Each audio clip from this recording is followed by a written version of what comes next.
કચ્છના કુળદેવી માં આશાપુરાના પ્રાગટ્ય સ્થાન માતાના મઢ ખાતે ચૈત્રી નવરાત્રીના પાવન અવસરે પરંપરાગત હોમ હવન સાથે નવરાત્રીનું ભવ્ય સમાપન કરવામાં આવ્યું હતું। નવરાત્રીના 7મા નોરતે માતાના મઢ જાગીર મહંત રાજાબાવા યોગેન્દ્રસિંહજીના હસ્તે શાસ્ત્રોક્ત વિધિ વિધાન સાથે સપ્તમી હવનનો પ્રારંભ કરવામાં આવ્યો હતો। મધ્યરાત્રિના સમયે હવનમાં બીડું હોમવાની મુખ્ય વિધિ સંપન્ન થઈ હતી। આચાર્ય દેવકૃષ્ણ વાસુ અને મૂળ શંકર વાસુ સહિતના ભૂદેવોએ મંત્રોચ્ચાર સાથે તમામ ધાર્મિક વિધિઓ કરાવી હતી। આ ધાર્મિક મહોત્સવમાં મોટી સંખ્યામાં મા આશાપુરાના ભક્તો ઉમટી પડ્યા હતા અને દર્શન તથા હવનનો લાભ લીધો હતો। હવનની પૂર્ણાહુતિ સાથે ચૈત્રી નવરાત્રીના અનુષ્ઠાનોનું ભાવપૂર્વક સમાપન થયું હતું। બીજી તરફ ચૈત્રી નવરાત્રીના 7મા દિવસે ભુજ મધ્ય બિરાજતા આશાપુરાના સાનિધ્યમાં પવિત્ર સપ્તમી નિમિત્તે હોમાત્મક હવનનું ભવ્ય આયોજન કરવામાં આવ્યું હતું। આ ધાર્મિક પ્રસંગે મુખ્ય પૂજારી જનાર્દનભાઈ દવેએ શાસ્ત્રોક્ત વિધિ વિધાન સાથે હવનમાં બીડું હોમી પૂર્ણાહુતિ કરી હતી, જેમાં પૂજારી કશ્યપભાઈ અને મારુતભાઈએ સહયોગ આપ્યો હતો। હવનની વિધિ મુખ્ય આચાર્ય નિકુંજ જોશીના માર્ગદર્શન હેઠળ સંપન્ન થઈ હતી, જેમાં સહાયક આચાર્ય તરીકે મિતેશ જાનીએ દિવ્ય ત્રિવેદીએ સેવા આપી હતી। આ સમગ્ર કાર્યક્રમનું સુંદર આયોજન અને વ્યવસ્થા આરતી ગ્રુપના સભ્યો દ્વારા સંભાળવામાં આવી હતી।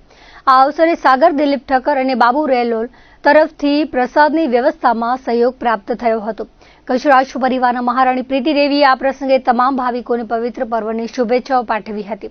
હવનની પૂર્ણાહુતિ સાથે ચૈત્રી નવરાત્રીનું સમાપન થયું હતું। ચૈત્ર મહિનાની નવરાત્રી અને આસો નવરાત્રી એ માતાજીની ઉપાસના આરાધનાનું એક મહાપર્વ છે, જેના અનુસંધાને આજે 25 તારીખે સાતમના રાતના 9:30 વાગે હવન પ્રારંભ થશે અને રાતના 12:45 દીવ હોમાશે માતાજીના જય ઘોષ સાથે। અને એની અંદર ભૂદેવો અને સકરાદેવીની સ્તુતિ સાથે અને માતાજીના જય ઘોષ સાથે જે બીડું હોમવાનું આવશે। અને આમ આજે નવરાત્રીનું એક મોટું કાર્ય સંપન્ન થાય છે। આવતીકાલે આઠમને દિવસે દરેક પોતાના ટેક ઉપાસના જે કરતા હોય એ માતાજીનો નિવેદ પ્રસાદ લઈ અને ટેક પૂર્ણ કરે છે। આમ સૌ માતાજી પર સૌની કૃપા અને આશીર્વાદ હશે એવી પ્રાર્થના છે। ચૈત્રી નવરાત્રીના પ્રસંગે મુન્દ્રા તાલુકાના પ્રાગપર રોડ પર આવેલ આશાપુરા માતાજીના મંદિરે હવન વિધિનો કાર્યક્રમ યોજાયો હતો। ચૈત્રી નવરાત્રીના આઠમના દર્શન માટે મુન્દ્રા શહેર તેમજ તાલુકામાંથી ભક્તજનો બહોળી સંખ્યામાં ઉમટ્યા હતા। આઠમ પ્રસંગે હવન વિધિનો કાર્યક્રમ યોજાયો હતો। અક્ષય મહારાજે શાસ્ત્રોક્ત વિધિથી હવન વિધિ કરી હતી। મુન્દ્રા તાલુકાના કપાયા, સમાગોગા, ભુજ પર બડાયા તેમજ વિવિધ ગામોમાંથી ભક્તો ઉમટ્યા હતા।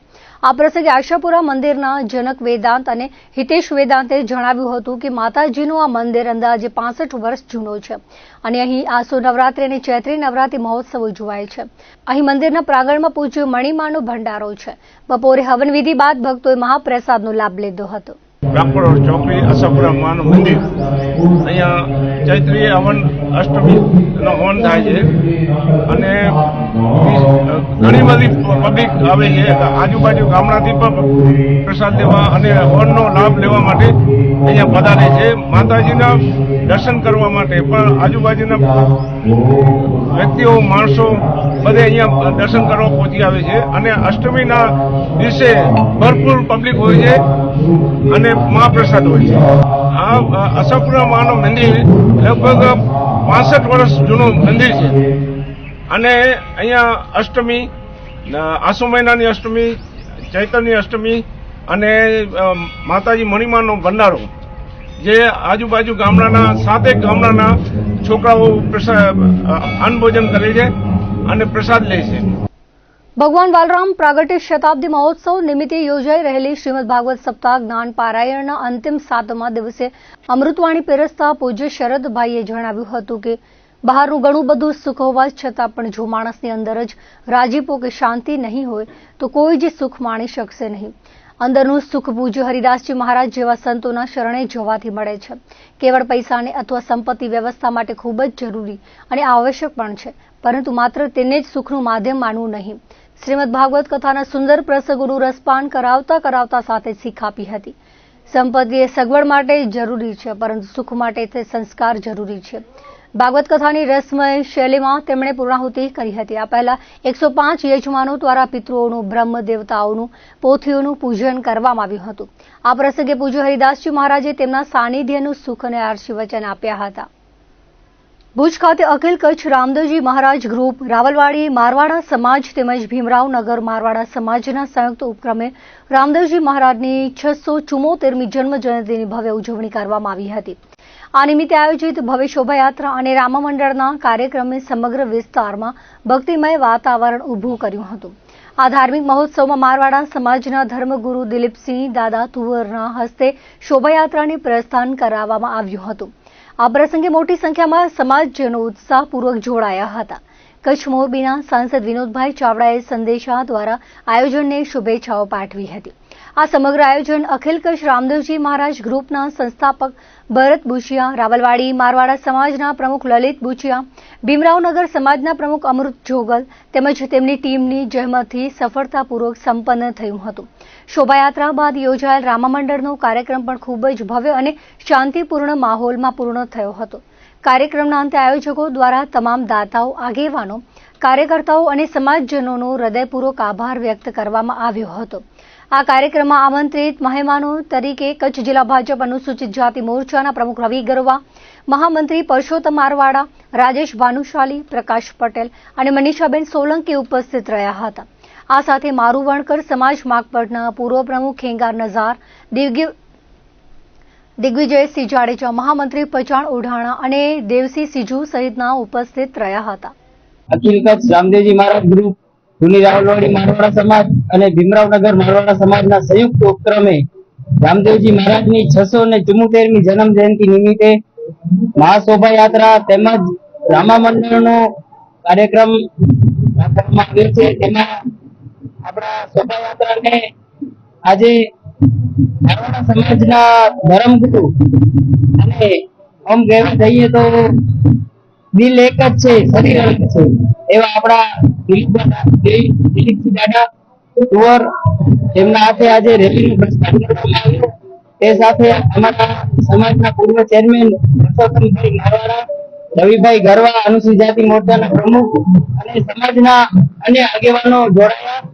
તેમજ આગામી આજે સાંજે રામમંડળનું આયોજન રાખવામાં આવેલ છે અને બહોળી સંખ્યામાં અહીંયા લગભગ 2 થી 3,000 લોકો આ રેલીમાં જોડાશે.